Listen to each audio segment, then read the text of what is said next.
You're all set. I'd like to call this meeting to order of the Oconee County Planning Commission. It is 5 o'clock Monday, March the 24th, or 21st, 2022.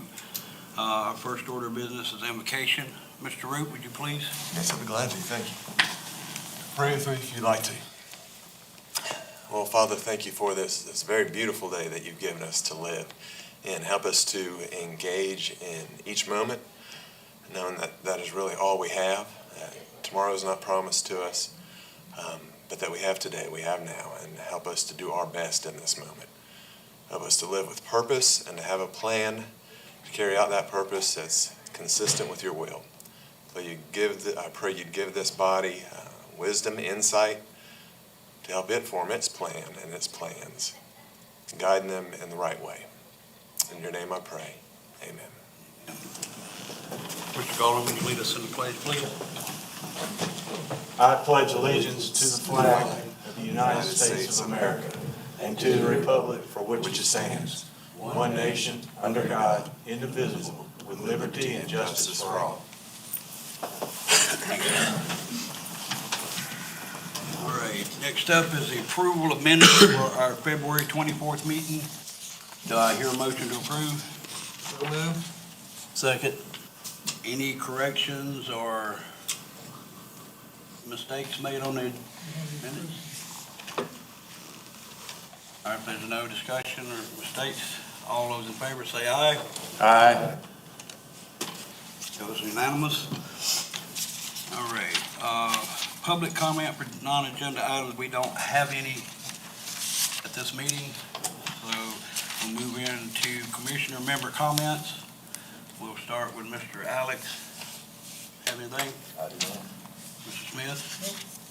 Pat? Yeah, I'd like to comment that we need to kind of keep in our focus about the uncontrolled development in this county. I've kind of asked around, and it seems to me that council has pretty much all the decision-making powers when it comes to bonds and things like that, but folks, development's out of control. I mean, it is totally out of control, and my constituents are very concerned about it, and we need to really look into that. Okay. Mr. Golden? Just follow up on last time, we did meet with Chris Eliezer, the Fair Play CDC. It was a very productive meeting, very informative. Mainly went over the history of the sewer plant and the different entities that run it and that kind of thing. So it was really informative, and he did have some news, but he hasn't shared it with the public yet, but so I don't feel comfortable mentioning it today. Fair Play continues to work, they end up having a meeting to review the master plan that the county paid for them to have. And that was a very good meeting, and they're continuing to be very active with the planning process for their community. Mr. Nix? Nothing additional, sir. I don't have anything as well. Our next item is discussion by county attorney. Mr. Root, turning the meeting over to you. Yes, sir. Mr. Chair, with your permission. Several of y'all were on the board last time I came in to talk about parliamentary issues. It's been a few year rotation that I'll do with some of the bigger commissions or boards, just to touch on how a deliberative assembly needs to run. Obviously, we have rules that govern parliamentary rules that govern the procedures for this body, for county council, for the Board of Zoning Appeals, every board and commission within the county. So I'd like to touch base with each one of them. One, just to ensure if there are new folks on, that they know how to do a meeting so it doesn't get sideways. And two, if there is something that looks like it may be going sideways, to just jump in and say, hey, let's get it going this way. It's consistent with the rules. Just to keep things on the right track. So this is kind of a combination of that. I watched the last meeting, and I just wanted to touch on some things as a maybe an outgrowth of that. One, you're a deliberative body, so you're supposed to disagree, in essence. If you're agreeing on everything, that would be something suspicious. So it's natural that you'll have differing views, and I think that's a good and a healthy thing. Expressing it in the way that y'all can actually come to an action, and it stays professional with the right amount of decorum, so you have the appropriate discussion at an appropriate time, an appropriate emotion, so you know what you're arguing about, and it ends up in an action is important. So that's why Robert's Rules of Order were invented, and a lot of subsets of those rules came to pass. We operate under the Model Rules of Parliamentary Procedure that the Association of Counties put out. County Council does, and you all do. It's one of the most easy or easily read group of rules on how to conduct a meeting that you'll come across. I think in standard font, it's maybe 25 pages, so it's pretty streamlined and pretty slim. I have copies if y'all don't have access to it. I'm glad to get you one. A lot of it's stuff that will never come to pass here. Things that do come to pass are voting and how to handle that. And this is real easy to get wrong, I guess. When I first came here, so it was about six and a half years ago, Planning Commission was meeting here around a round table, and it was essentially a round table session. So most of their meetings were just shooting ideas back and forth, and they would have motions, they would take action, but it wasn't anything that was very concerted, I would say, from where I came from. And so they got up at the dais and are operating like you all are doing now, and I think that was a big improvement because it added some formality to it. For voting, for you all, as you know, and what I've seen carried out, you can't take any action, really even to discuss something, until you have a motion on the floor. 95% of the motions require a second. Y'all do that, fine.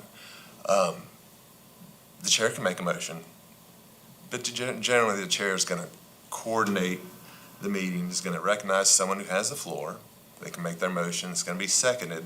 Then it's opened up for debate, and that debate can last as long as y'all want it to last, till it dies out or somebody calls the question. If somebody's interested in calling the question, we can talk about that. That ends debate. That takes a supermajority, so it'd be 5 of you all to end that debate and get to the action. That's the essence of how any kind of action that you all take has to come about, through a motion, so y'all know what you're talking about. That's seconded, and then the debate. The big thing for the debate, and this is where folks get, I think, unnecessarily maybe sideways with one another and personalities come in, is when to speak. When the debate's opened up, only the person that the chair recognizes should speak. And you say, Mr. Chairman, may I speak? You don't interrupt. There are some motions that you can interrupt somebody on. I'll talk about that in a second. But you don't interrupt one another, don't speak over one another. Every time, and it's hard to remember all the time, and not every board commission does it, but say, Mr. Chairman, and he'll recognize you, and that's the way to keep debate flowing. The chairman doesn't have any super prestigious job. I think it's not a great job. I would not want to be a chair if I were on a board or commission, because it's really just the principal who kind of orchestrates how the meeting goes. But the chair will determine, and fairly obviously, whose turn it is to speak when, based on their request. And then you get to the point where discussions ended, just one second, Mr. Garland, discussions ended, and then y'all can take up that vote, right? So then the vote's done, and there's a couple of different ways to tally up and register that vote. And I'll talk about that in a second. I'm sorry, go ahead. Yeah, sorry to interrupt, but I think it'd be easier to ask this question now than it would be to wait to the end, because it's on what you're talking about. Typically, I've seen it done where when someone makes a motion and it's seconded, it's customary for the chair to recognize the person who made the motion to speak first. It can be that way, and it can be customary, but it's not required under our rules. So I'm just saying it's customary, meaning that it's kind of a gracious thing to do. That's my opinion. Go ahead, sorry. thank you. So the chair will recognize someone to speak on the motion. Yes, it would make sense in a lot of situations perhaps to recognize a person, if they're asking to be recognized, to speak first on the motion they made. Not a requirement. But obviously, Mr. Pearson, if Mr. Smith asks, yeah, I'd like to speak, Mr. Chairman, and Mr. Vassy then asked to recognize Mr. Vassy first, it would be out of order. That would be not the chairman's province to do that. So, in an orderly and fair way, to keep the peace, but get everyone's ideas out. You go through the deliberative process, then you have the vote. And then I know this came up a couple times. Mr. Gollum pointed out that Mr. Pearson had not announced the results of the vote. The model rules don't say directly, thou shalt announce the results of the vote. But I will say thou shalt announce the results of the vote, because there are several things that tie into announcing the result of a vote. It's much more important with a body that takes final action on something, the county council, because they are going to finalize an ordinance, do a resolution, do something that is final, is a final action. You're pretty much set as an advisory board. Now, there are times that you'll have a hearing. That's a completely different animal. But apart from that, it's an advisory commission, so it's not, I'll say, I guess, as huge that you have to follow strict protocol. But you announce the results of the vote. That is the best way to do it. Because any of you all can essentially change your vote until it's announced. I think that's the big trigger. I've not seen that come to pass. But once it's announced, it's essentially final action on the vote. So best practice, have the vote, announce the results of the vote, and you're done. Even then, though, after the vote's announced, any one of you all can ask, if you're concerned about who voted for what, for a roll call vote. It's not adversarial. Just say, Mr. Chairman, I'd like a roll call vote. It happens all the time. Sometimes it's a good thing to know. And then you just go down the line. I voted yes. I voted no. I voted yes. And then so you know exactly how it's done. So that's within each one of y'all's province to say, I'd like a roll call vote. And Mr. Pearson would have to do that. Times it's helpful, times it's not. We announce the vote. I know Mr. Pearson doesn't want to miss a step. I know, from talking to him, I know he's very concerned about doing his job right, and he's done it in the past. And he wants to get it right. Another thing, when you're voting, you're not supposed to explain the reasoning for your vote. There'll be times when that's maybe in order, but saying, yeah, I'm going to vote yes, but it's because, and then you're adding to more debate. So let's not do that. It is against rules. There'll be times that you'll want to do that, and maybe it could be helpful, and the chair can have a little bit of discretion in letting you do that, perhaps, but you're not supposed to. You're supposed to do your vote. You've done the debate. The explanation's already on the record. So that ties to the next thing. If someone went into explaining their vote and somebody else said, Mr. Chairman, point of order, he's explaining his vote, Mr. Root was in here a couple weeks ago and said we ought not do that. And he said, I'm not worried about what Mr. Root says. Tell me why you voted the way you did. Then someone could appeal that decision. So each one of you all have within your abilities to appeal. It's essentially a parliamentary decision by the chairman. So you can say, I would like to appeal that decision. Again, it's not adversarial. Y'all are working together. And this, up there, you're really not individuals. You're a collective. So if I'm a chairman and I make an incorrect decision based on procedural rules, I would want to be appealed. If we're going to take action, we want it to be firm, right? We want it to be set and not to be made suspect later because something was done wrong. So if someone appeals that, then the chairman will address it. Y'all can have discussion on the appeal and then vote. Essentially, as a vote is put to that appeal. So the chairman is not like, I'm the iron hand, and what I say goes at the end. And Mr. Pearson understands that. That's why it's not, a power job or a job with a whole lot of accolades. So you got the appeal, you got the debate. Y'all understand main motions, which I talked about before. That's the only way to take an action. There are motions that relate to that. I know y'all may have, very commonly, maybe a motion to amend. So Mr. Bassey makes a motion about X. It's been seconded. Y'all discuss. Mr. Smith decides, I like that motion. I'd like to make a motion to amend it to X plus Y. Then you take action on Mr. Smith's motion. It passes. Then it's back to Mr. Bassey's motion, as amended. Does that make sense? Yes. And I think y'all get all of that. It's pretty straightforward. Two things I wanted to focus on, probably why I came here specifically, aside from that general stuff, was just recall that, including the chairman, none of you all have any specific office, power, authority as relates to the county individually. Right? It seems like what I've heard, and when you come to speak to council, you're mindful of that, but only acting from a vote, through a motion, to do something, does the planning commission do something. You don't have independent authority. You're just like any other citizen. Maybe not Tom, he's got his independent authority, but any other citizen. So remember that as you're discussing with other folks, as you maybe come to speak before a board or commission or county council, unless someone's directed you to do it, and usually y'all should direct the chair to do it. He often acts as the spokesperson. If he doesn't want to do it or whatever, y'all can nominate someone else. That's not a problem. But you don't act unless you act collectively. As a outgrowth of that, and I don't think we have it here as much, this has been something throughout the state I've seen, you shouldn't call upon staff individually for anything except for questions. You know, I need information on this, or please tell me how this works.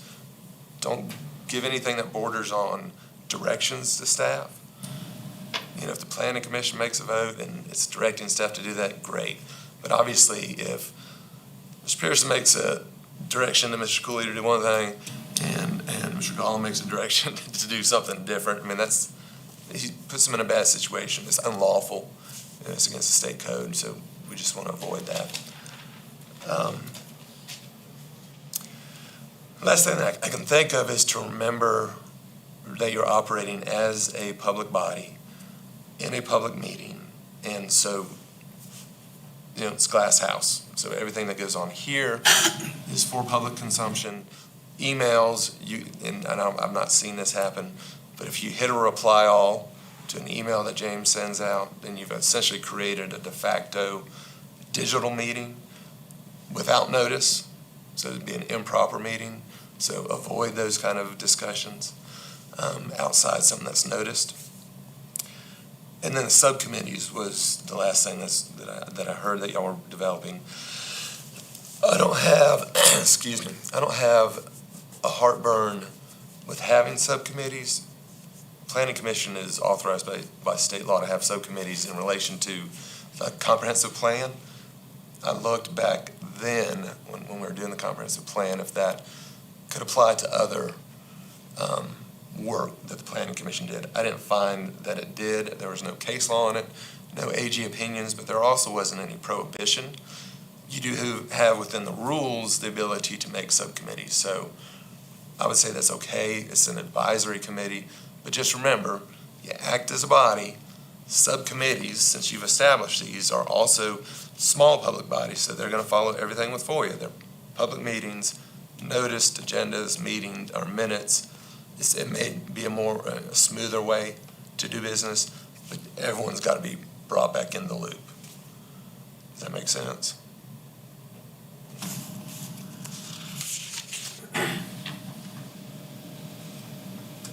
Oh, and I was talking to Mr. Pearson about this last week, and Mr. Pearson, I'm not speaking out of order, but it was the notion about getting council direction for projects. I think that's a great thing. Y'all don't have to have council direction or council permission, blessing to do what you're doing. You have to stick within what the South Carolina State Code says to do and our Oconee County Code says to do, and y'all know those powers and duties, and that's what you deliberate about. But if you want to know, hey, are we chasing down a rabbit that council has no interest in? Sending a letter to the council saying, we're looking at X. Do you want us to do that? Yes or no? That's fine. But you want to vote on that. You want to see who's going to send the letter, essentially what it's going to say, and send that on. And council probably, with my guidance, if they listen to me, I would say most times send it to a committee so they could talk about it more fully. All right? That was my spiel. So if y'all have questions, Could we make comments, or, if it turns into a question? Okay. Sure. So if we were to send something to the county council and say, hey, we've been talking about junkyards, is that, are we chasing a rabbit? And they never get back to us, or they don't get back to us in a timely manner. What is our recourse? tell me. I'll make sure that we do. And if it's a situation where like, I can't imagine that council would do this, but say we're not interested in telling them what to do, I'll tell you that. You're not gonna get a response. And then you could go with the bed. That's never been the case where any commission has asked for guidance and didn't get some. But yeah, tell me, you made the request, I would shepherd it to make sure it got their attention and was acted upon. If it wasn't, just get back with me on it. So I got another comment. I'm in District 5. Our representative, District 5 is Glenn Hart. I have no problem calling him and saying, hey, what do you think about us talking about junkyards, for an example? He's going to give me his idea, and I'm going to have some confidence or maybe lack of confidence based on what he tells me. So we're able to do that with no problem. Isn't that correct? That's not apples to apples. Similar to you all, and what I stated as to you only act as a collective, county council only acts as a collective. Individually, they have no greater power than any other citizen, really. So Mr. Hart saying, don't do it, yes, do it, is Mr. Hart saying that. You send a letter to council for them to act on, then you have the authorization, the imperative, the direction from council. So it is different, yeah.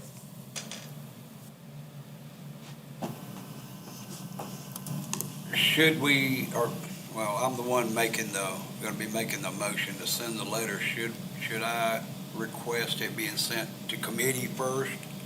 Or should I go ahead and request it be sent straight to council and let them send it back to committee? I mean, which way is the best way to do it? I'll say the best way would be committee, but where we're at now with our committees, I would send it to council and let them refer it to committee. The council has is using its committees more and better, I think, so they're not doing as much of just throwing around ideas during a county council session. It really didn't happen at all. Committees are a good place to do that. You can churn up ideas. So, but send it to council, they can refer it to the committee. Yeah. One other question. Okay, let's say there's 6 of us here, and something comes up, we're making a vote. 3 say yes and 3 say no.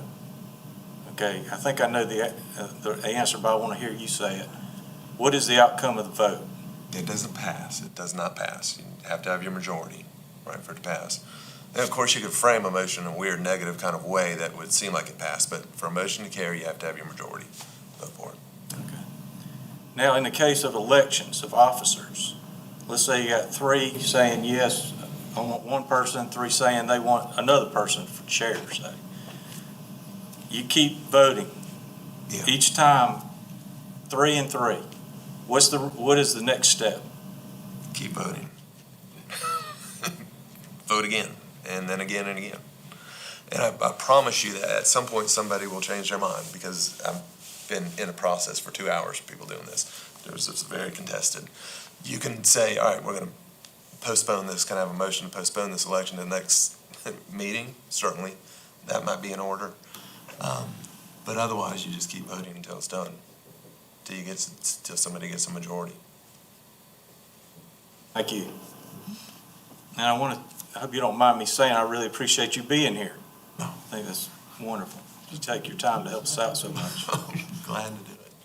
I didn't think y'all liked me, so No, we didn't. just teasing. You answered my question. It was about voting, announcing the votes. It's on page 20 here of that, the procedures that we're supposed to use, parliamentary procedures for the counties. And the reason is, you can't see how people voted up here. Okay. That's really one of the big reasons. And until you announce it, they can change their vote, Right. period. And with 7 of you all, it's particularly important, I think, because, 5, it's not like there's a big difference between 5 and 7, but I know how council votes, you see it. But with 7, it's good to see. It's good to know what the outcome was. And that you don't necessarily have to do the roll call. I'm not suggesting that that's something you should do, because that's, time's taken. But on certain issues, you'd want to do it. It'd be for the benefit of the public and for your benefit if you think so. I think it'd be for that benefit, then ask for it. That reminded me of one issue, was the scope of the powers of the chair. I touched on it briefly. The chair essentially sets the agenda. Obviously, the chair works with staff and works with other council members to get the agenda set. Chair governs this meeting. We talked about at the beginning, acknowledges folks so they can speak during debate, keeps order within the meeting, makes sure that we're following the rules, calls on the staff to get clarity, whatever. But apart from that, the chair doesn't have any extra voting powers. He or she votes for our councils and commissions just like any other person on the commission. Obviously, it's not weighted. They don't hold their vote, except for tie-breaking situations. They just vote. The vice chair, similarly, there's nothing different with that position until the chair is absent from the meeting or can't do his or her duties. Then the vice chair steps in and does everything. And I don't think y'all have a pro tem, or you just have vice chair, chair, and secretary, right?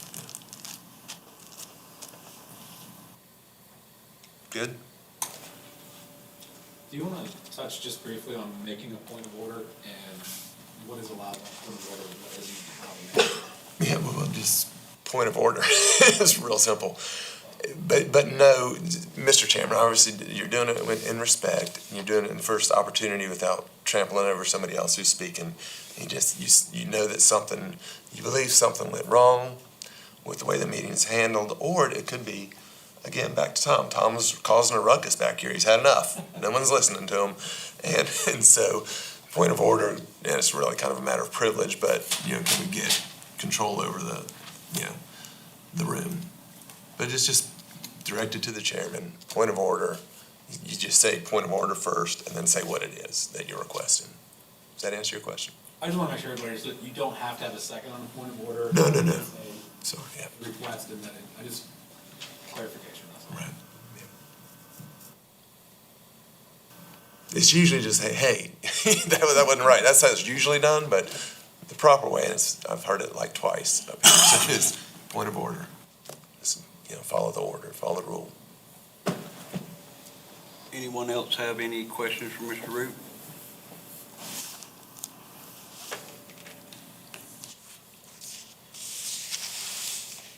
Good. All right. If not, we'll move on to staff. Well, we had staff comment, no, didn't we? We're okay, there's no point of order, we'll just go ahead and go. Okay, so let's go to the junkyard ordinance, subcommittee update. I'm gonna jump out. I got 8 extra people at my house, so I gotta go make sure. Mr. Chair, I have an update in writing that I'd like to share with our commissioners. I hope there's enough for everyone. Should be one for James also.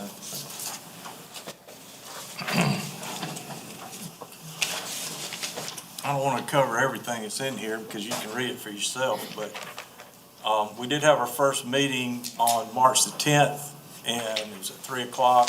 It was in the conference room here. And the meeting was recorded by Mr. Cooley. We had Mr. Cooley, myself, Mike Smith, Wayne McCall, Travis Nix, and Scott Orr in attendance.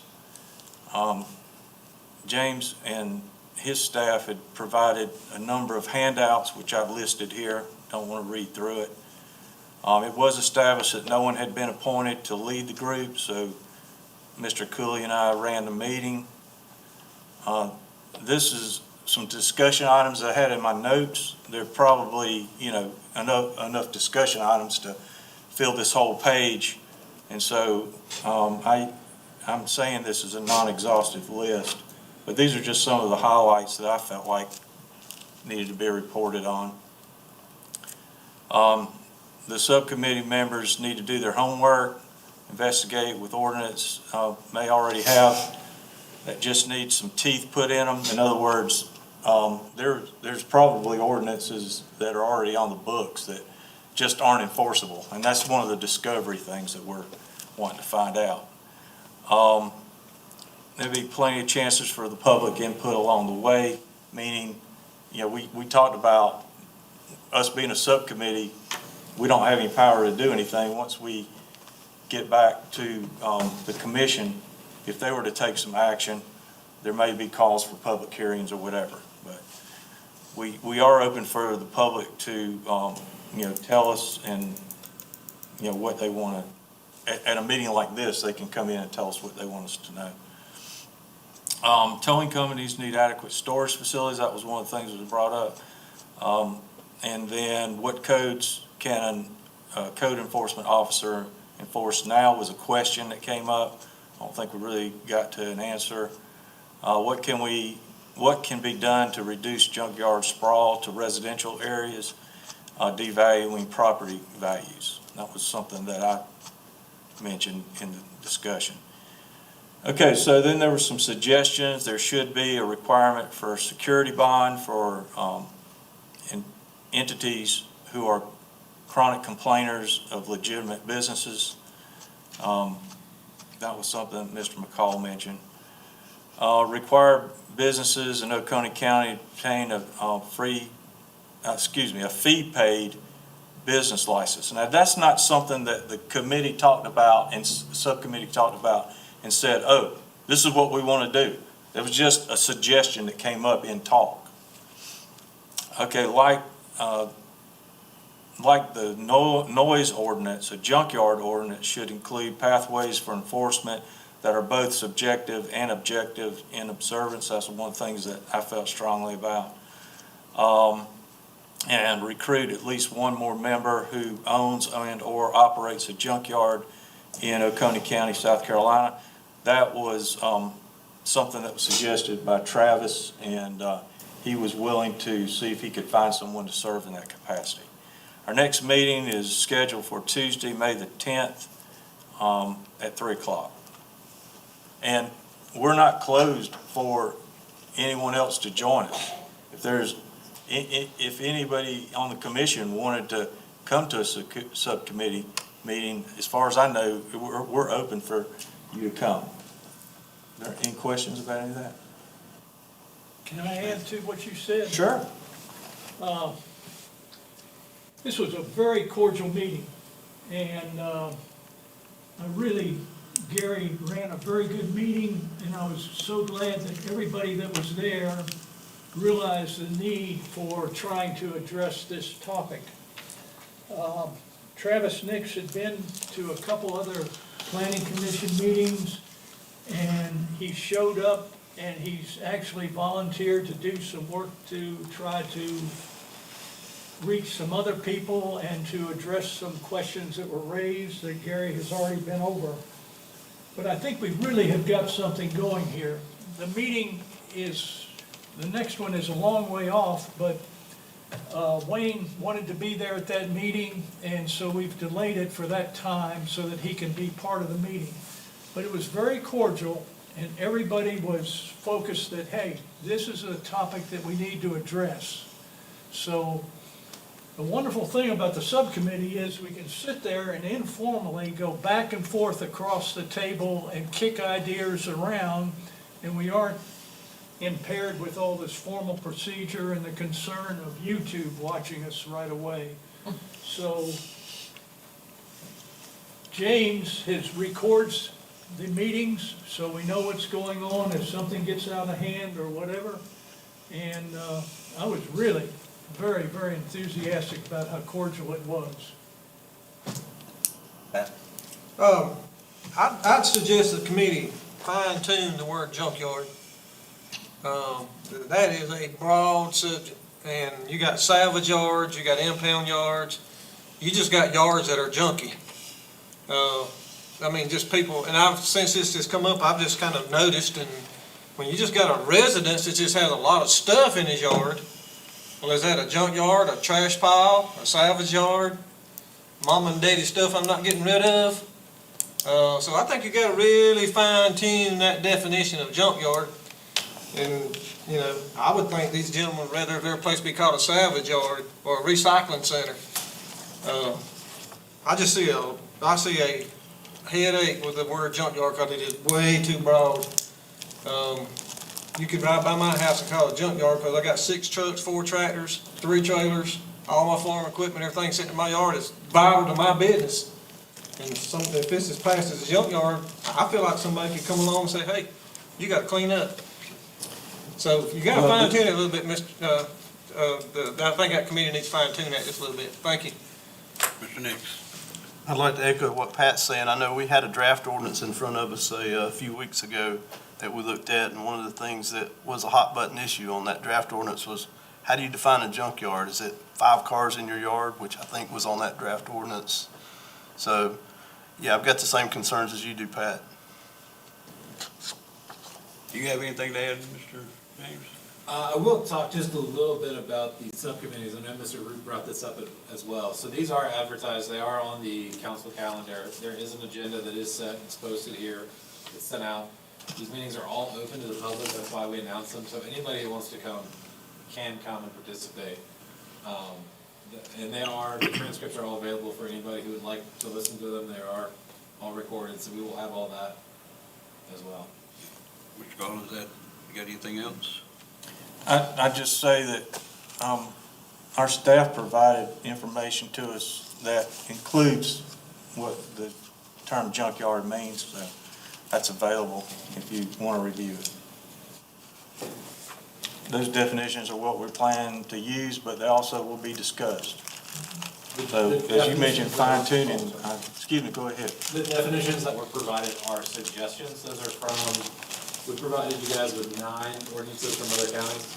And those were what we felt were good definitions, but those are working definitions. Okay, my misunderstanding, I thought you said they were codified, so I thought. No, those are, we also provided everything that mentioned, so that we used the word junk, not even junkyards, and gave you everything from the county code of ordinances that had the word junk in it. So that was an additional supplemental that you guys were given. But the list of actual definitions is a starting place for discussion on coming up with your own definition if you choose to. Or you can use those as they are. But there's nothing that's ratified and codified as to what we define as a junkyard right now. Can I ask another question? Go ahead. Did you, a few months ago, Gary, we got a email that had the ordinances from other counties. Is that what you went by as the definition for junkyard? Well, Came out a while back? as Mr. Coley just said, we don't have a true definition, so if we were referring to those, it would be a reference, not something that we, adopted. So it's still very much in the open as to, Work in progress. yeah, Thank you. good Anything, points. anything further? I appreciate the feedback, I really do. It's good. Okay, at this time, if there's nothing further on this, let's let Jake Martingale come up and speak. He wanted to speak on this subject.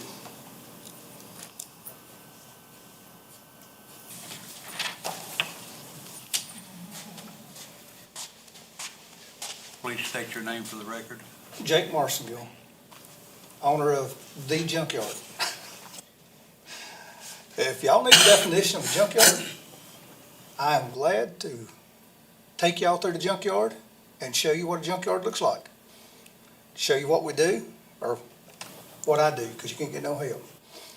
But anyway, and storage facilities. Storage facilities are for storing cars. Junkyard, you sell parts off cars. A storage facility, they don't sell parts. That car sits there until they can legally dispose of the property. So, that's a couple of different things. Okay, people's got junky yards. Guilty as charged. Okay, but my cars are project cars. I don't sell parts off cars in my yard, so they're not. That way, my yard is not a junkyard. I've got a '53 Ford cab over. Okay, that's going to be a project. Okay, got to wait till the weather breaks before I can do any work. I want to put me up a shop where I can work inside. Okay, once the shop's up, the project cars will be behind the shop. But I can't stop the rain. Building's paid for. But I got to get it graded. They're a month out on pouring concrete. So I've got things in the works that nobody knows about. Everybody wants to talk about that. I ain't had a neighbor once stop by and ask me or tell me anything. Say, hey, you need to clean your place up. Hey, is your lawnmower broke? I got a goat you can borrow. You know, nothing. So I take it that neighbors find what I'm doing. If I had a problem with somebody, but I can see this thing getting out of hand. Okay, if you put an ordinance in against people that's got a car in their yard, or a tractor in the yard, or a trailer in the yard, and they can't have their trailer in the yard. Okay, what about down the road? Okay, something that causes harm to somebody else. Okay, like if you got allergies, your neighbor plants a whole bunch of flowers, got pollen, and it just tears your allergies up. Can you complain and make them dig their flowers up? You know, it's kind of like, well, you can't have your project car. It's got to go. They can't have their flowers. So we need to, junkyard's a junkyard, period. But if y'all need a real definition, I'll be glad to walk you through one. But storage facilities, like I say, they don't sell parts. As long as they're not selling parts, they're not a junkyard. If they start selling parts at a storage facility, they're not a storage facility no longer. They're a junkyard. Somebody got 2 or 3 project cars in their yard? Okay, I can say, yeah, put it behind the shop. Waiting on the shop. So, but like I say, if y'all need to see a junkyard, I can sure show you one. But, any questions?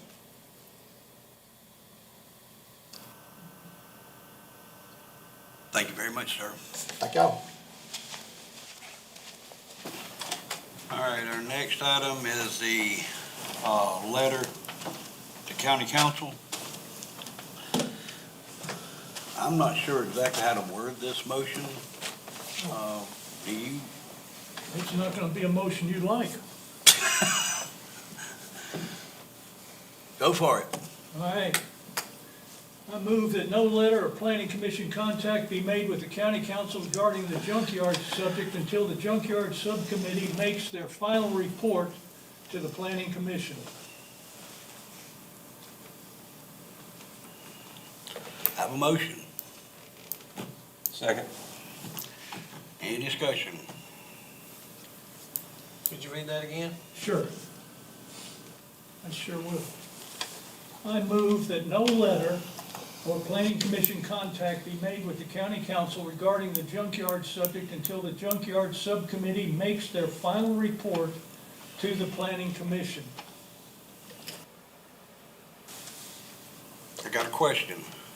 So we're to wait and waste all this time before we get any direction from council, and then what if, and I don't know the answer, but what if they say they don't want us to work on this, but yet you're wanting to wait till y'all work on it, and then we wasted that much time that we could have been doing something else.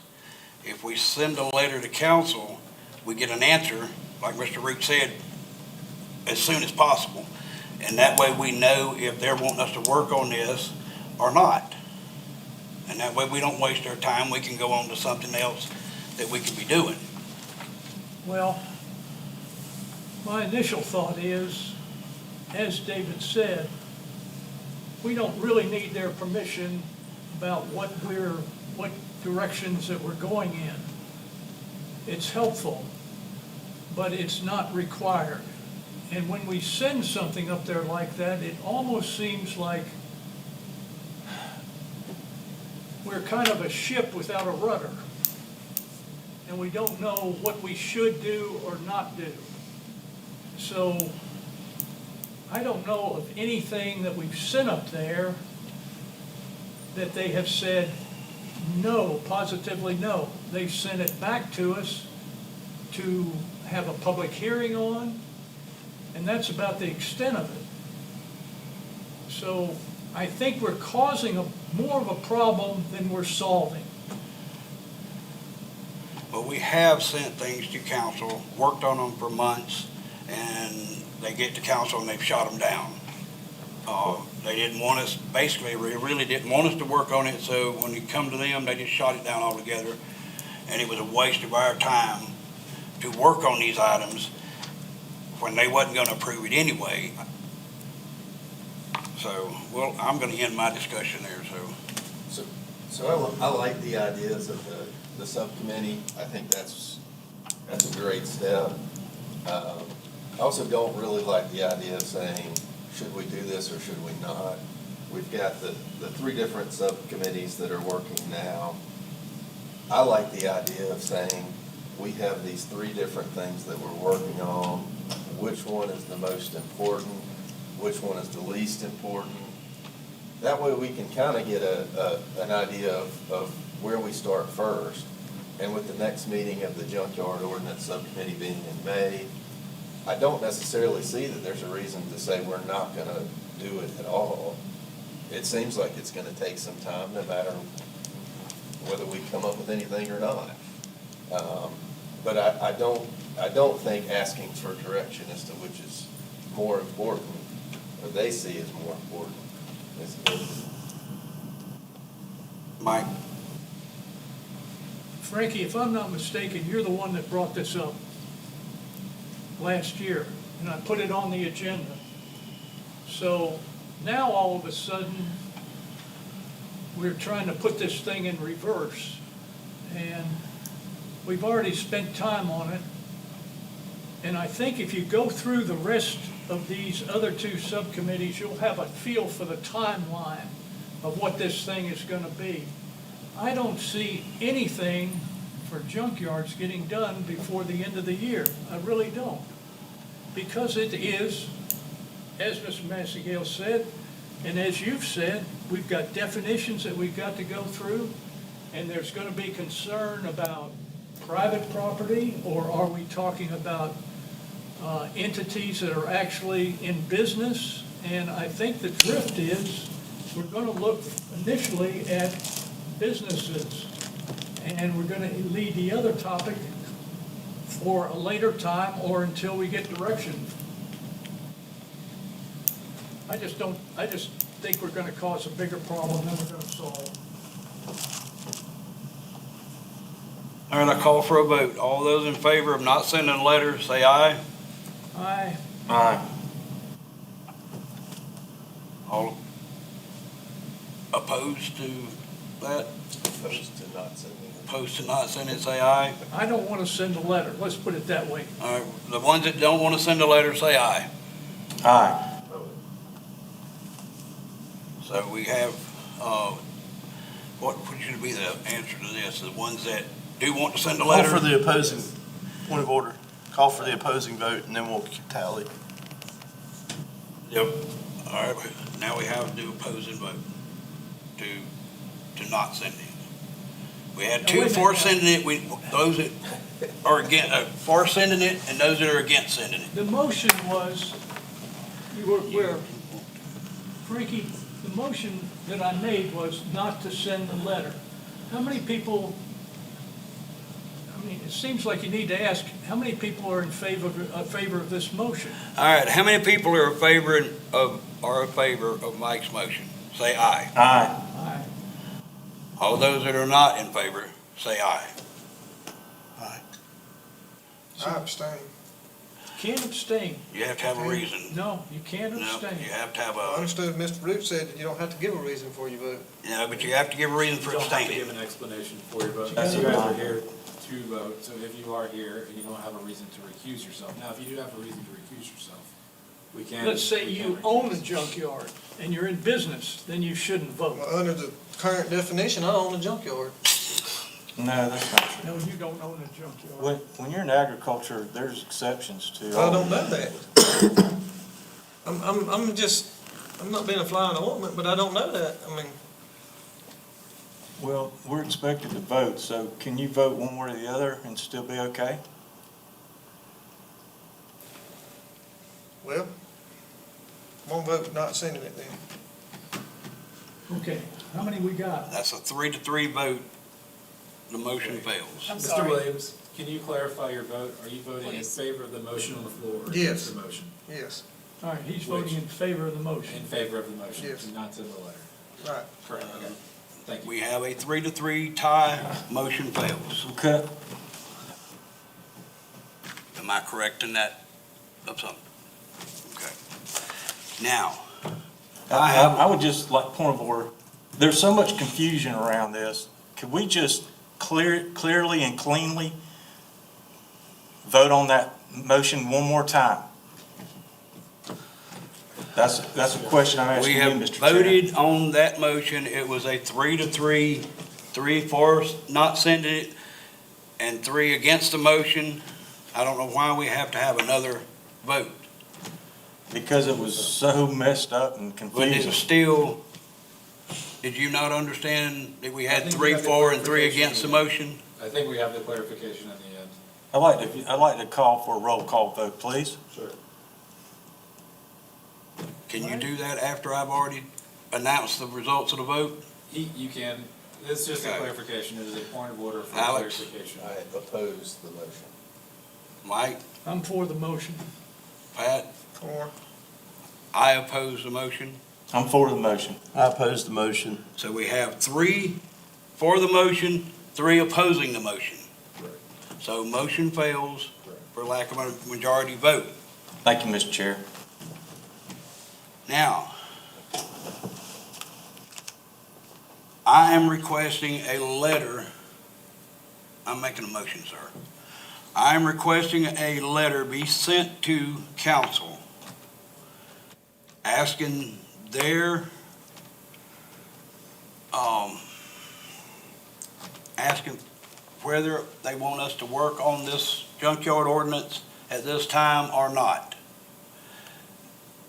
One way or the other, and more than likely, they're gonna send it to subcommittee anyway, or not subcommittee, but their committee.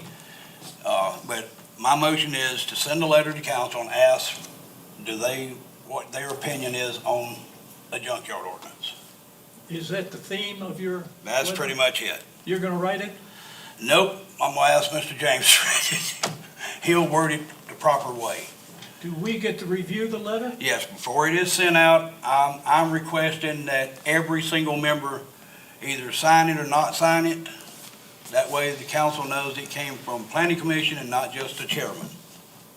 Just like I have all other letters, the other letters that I had to send to council through planning commission's request, everyone had to sign them or not sign them. If you signed them, you were in favor. That way council knows who is for it and who is against it, basically, and they can do their own thing. Do you want the subcommittee to continue to meet until we hear back? They can do, Do we have a second? no, we don't have a second. I'll second. Okay, we have a second. Yes, they can meet, but I expect to hear something back before the meeting. And it still doesn't say that y'all can't do the subcommittee. I'm just asking for clarification if they want us to work on this as a planning commission. I mean, it's ridiculous to work on something for 8 months to a year, send it to council and they go, "Psst, we didn't want this to start with, bam, it's done." That wasted all of that time that we could have been working on other items that are maybe even more important. Maybe the sidewalk ordinance that you're looking at, there's things in there that could be done and we could be working on that rather than working on junkyards. So that's my request, and so just get clarification whether they want us to work on it or not. Mr.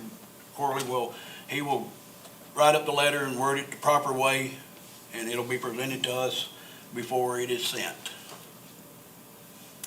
So I will call for a vote. All those in favor of sending the letter, say aye. Aye. So we're voting to. Just go to send ahead a and letter. I thought we to just send a voted letter. on that. No, you voted not to send a letter. All right. This is voting to send a letter to council. Specifically asking whether or not. Whether they want us to work on this the junkyard ordinance or not.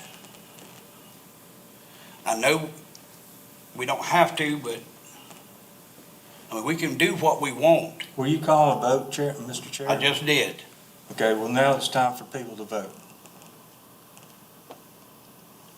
All those in favor, say aye. Aye. Aye. Just raise your hand, please. It's easier for me. All those against? Okay. Moving on to, Point of order, would you please? excuse me, we had two people voted for sending, and 4 people, or 3 people, 1, 2, 3, 4 people voted against. Thank you. I don't have to do that every single call. If I forget it, it's not a big deal. If I remind you, it's not a big deal. Point of order. We're not sending the letters. Curb cuts, Mike Smith. Pardon, did you have a point of order? I just wanted you two to. Joe. That's all. Yeah. Wow. Are we on curb cuts now? Yes, sir. All right.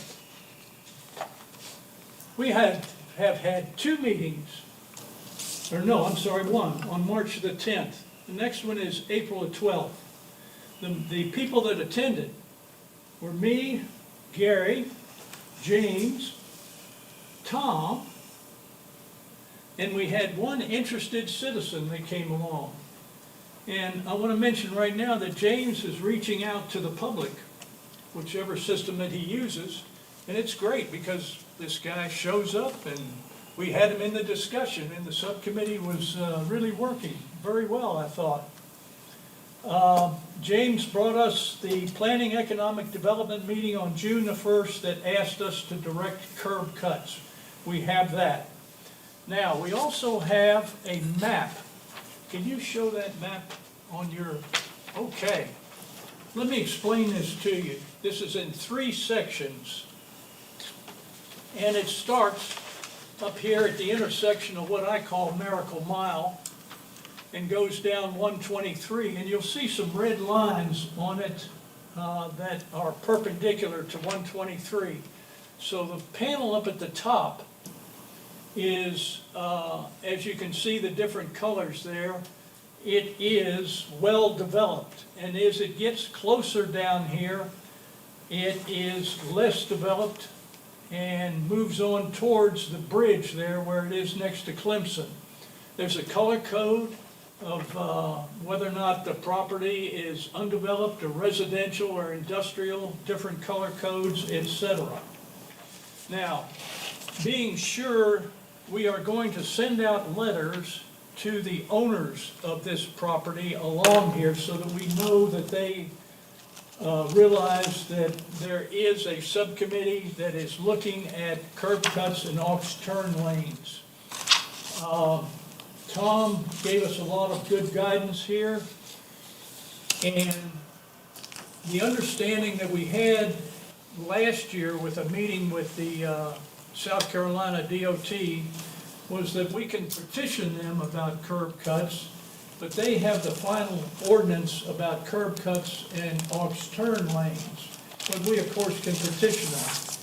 So what we're going to be looking at is see if we can connect parking lots to alleviate some of the need for curb cuts. And that is something that the county hasn't addressed before, is trying to connect parking lots. So again, our next meeting is coming up, and Gary, have I missed anything? Not that I'm aware of. James? I think you covered most of it. Tom? It's your time. You sure? Don't hold back. All right. Okay, so that's where we are with it right now. I think we're still scratching the surface of it, and we don't have anything really definitive to come back to the Planning Commission with yet. One question, please, sir. Sure. Could you refresh my memory? When's our next meeting on that? Next meeting date and time, please, sir? Oh, okay. Just a minute. I've got April the 12th. And we had, I don't have the time with me, but I'll get it to you. Okay. I think it's at 9 o'clock. It's 1 o'clock. 1 o'clock? Afternoon. Okay, 1 o'clock. Thank you. Thank you. Location? We do it in the conference room and bring a coat, because the air conditioner works very well. All right, Mike, sidewalks. Sidewalks, okay. Let me get to my sidewalk stuff here. The sidewalks are moving along. Okay. We've had 2 meetings, and the last one was on the 15th of March. And again, we are talking about the county road sidewalk right of way. There were 3 discussion points that we fleshed out at this meeting. We can leave the present ordinance the way it is, which means that there's no sidewalks allowed in the county road right of way. Or, the second one was, we could revise that ordinance to allow for the HOA or other entity to maintain the sidewalks and assume the liability for them. And of course, the last one was for the county to assume maintenance and liability after the warranty period does expire. There was a private road discussion, and we've deferred that to a later time and probably to another subcommittee if the planning commission wants to do that.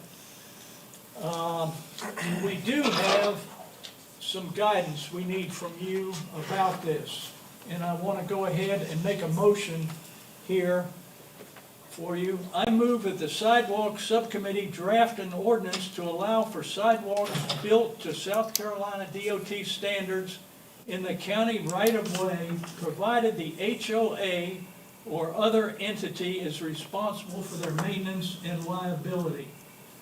Let me read that again to you. That's a lot of words. I move that the sidewalk subcommittee draft an ordinance to allow for sidewalks built to South Carolina DOT standards in the county road right-of-way, provided the HOA or other entity is responsible for their maintenance and liability. We have a motion, do we have a second? Can I ask a question? No, we have to have a second on the Okay. motion. I'll second it. Second, all right, now for discussion. Let me lead the discussion off since I had to go through that meeting. We looked at all of the options, and obviously the expenses and the problems of the county maintaining that is really going to be quite a burden for the county, and the liability issue also comes up. However, if a developer wants to assume that responsibility, or the HOA, regardless, if somebody assumes the responsibility, they ought to be able to build a sidewalk to South Carolina DOT standards in the right-of-way. That was our feeling, rather than just saying, no, you can't do it at all. It's quite an undertaking for a developer to do it, but if he's trying to sell a development with high-end, that may be an option that people are really looking for. That was our thought.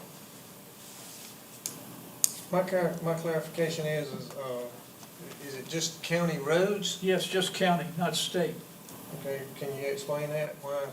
Because there's a lot of roads that, I mean, Well, we can't really go into the state DOT and say, we want you to build a sidewalk here with an existing state road.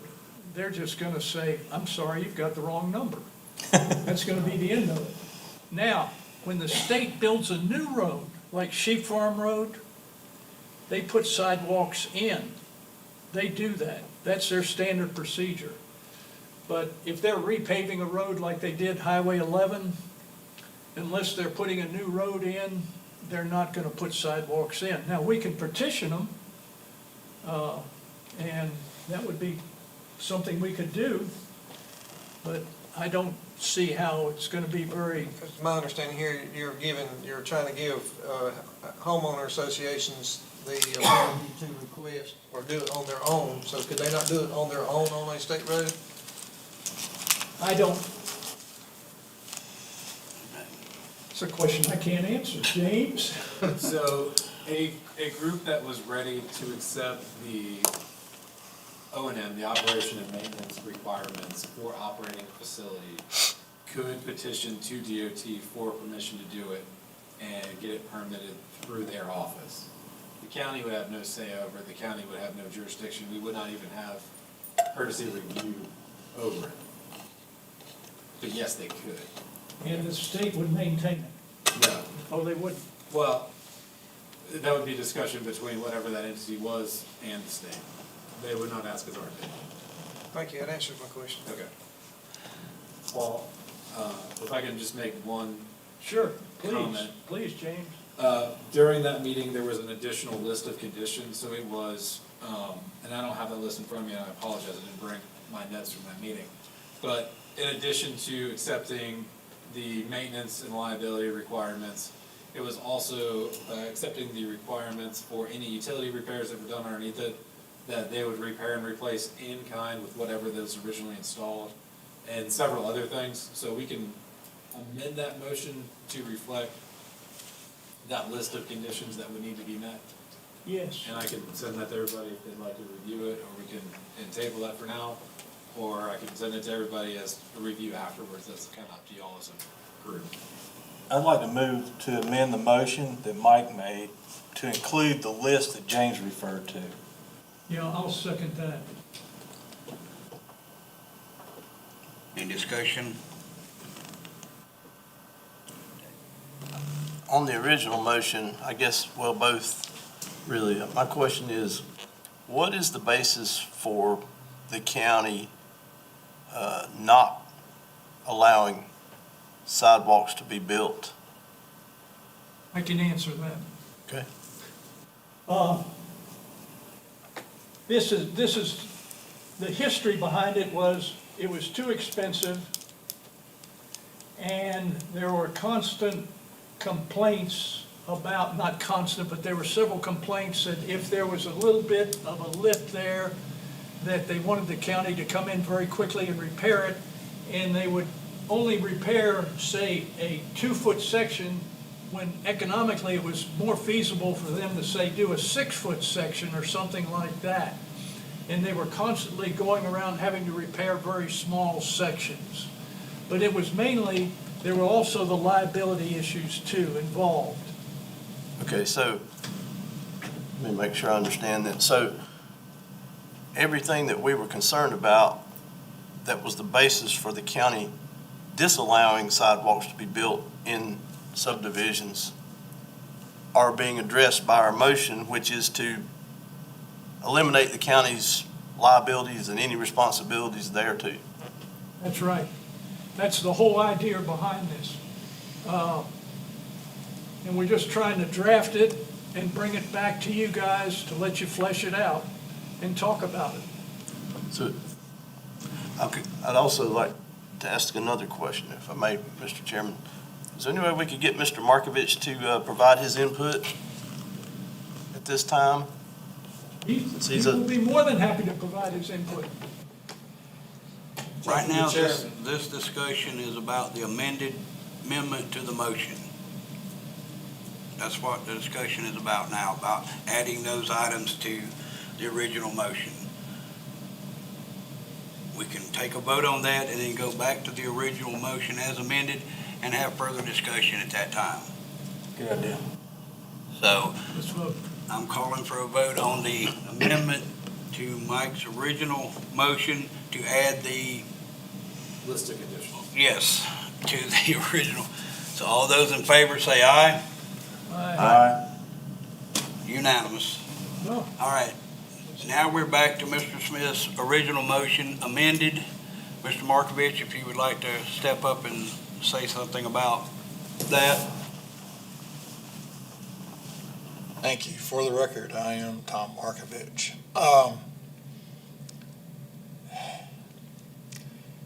This is a really